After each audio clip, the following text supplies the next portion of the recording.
So how do we do all this, right? Well, what we do for you is you decide on an area that you want to focus on. We call this a target-rich environment. For me, when I first got started, my target-rich environment was my church. Later, when I started doing online lead generation, my target-rich environment was Ann Arbor, the city. And then it became Ann Arbor, the city, Chelsea, Dexter, and Saline, and Ypsilanti, which are cities that kind of surround our city. Those are areas that I chose to advertise in, and as a result, the leads that come into the system are people looking for homes in those particular areas. So put yourself in a target-rich environment, whether you are prospecting your church or whether you're prospecting through online lead generation. The number one rule is always put yourself in a target-rich environment.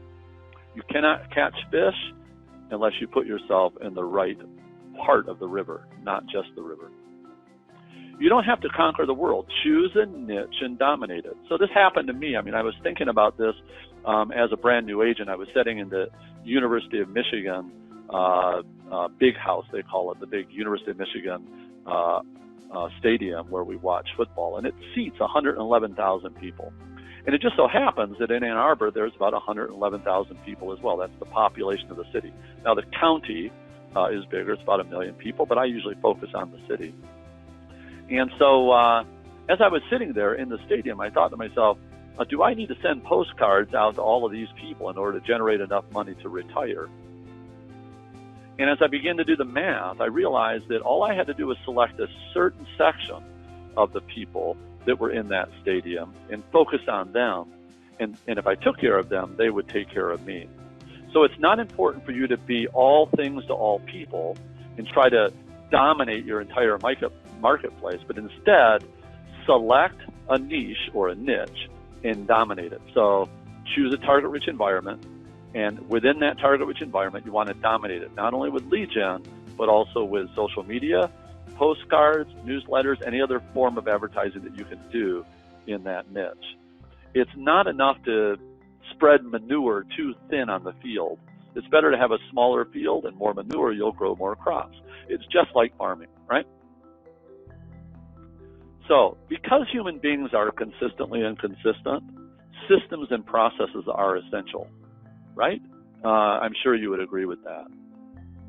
As much as we want to do the things that we believe we need to do to be successful, we'll get too busy to consistently do those things.